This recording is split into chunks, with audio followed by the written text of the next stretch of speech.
ஆண்டவருடைய தூதர் மரியாளுக்கு தூதுரைத்தார். அவரும் தூய ஆவியால் கருத்தரித்தார்கள். அருள் நிறைந்த மரியே வாழ்க, கர்த்தர் உம்முடனே, பெண்களுக்குள் ஆசீர்வதிக்கப்பட்டவள் நீரே. உம்முடைய திருவயிற்றின் கன்னியான இயேசுவும் ஆசீர்வதிக்கப்பட்டவரே. அச்சிஷ்ட மரியே, சர்வேசனுடைய மாதாவே, பாவிகளார்க்கு எங்களுக்காக இப்பொழுதும் எங்கள் மரண நேரத்திலும் வேண்டிக் கொள்ளும். ஆமேன். இதோ ஆண்டவருடைய அடிமை, உமது வார்த்தையின்படி எனக்கு ஆகட்டும். அருள் நிறைந்த மரியே வாழ்க, கர்த்தர் உம்முடனே, பெண்களுக்குள் ஆசீர்வதிக்கப்பட்டவள் நீரே. உம்முடைய திருவயிற்றின் கன்னியான இயேசுவும் ஆசீர்வதிக்கப்பட்டவரே. அச்சிஷ்ட மரியே, சர்வேசனுடைய மாதாவே, பாவிகளார்க்கு எங்களுக்காக இப்பொழுதும் எங்கள் மரண நேரத்திலும் வேண்டிக் கொள்ளும். ஆமேன். வார்த்தை மனு உருவானார், நம்மிடையே குடிக்கொண்டார்.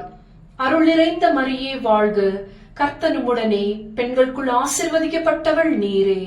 உம்முடைய திருவயிற்றின் கன்னியான இயேசுவும் ஆசீர்வதிக்கப்பட்டவரே.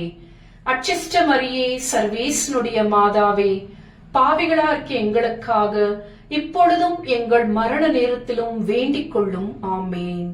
கிறிஸ்துவின் வாக்குறுதிகளுக்கு நாங்கள் தகுதி உள்ளவர்களாக ஆகும்படியாக இறைவனின் தூய அன்னையை எங்களுக்காக வேண்டிக் கொள்ளும்.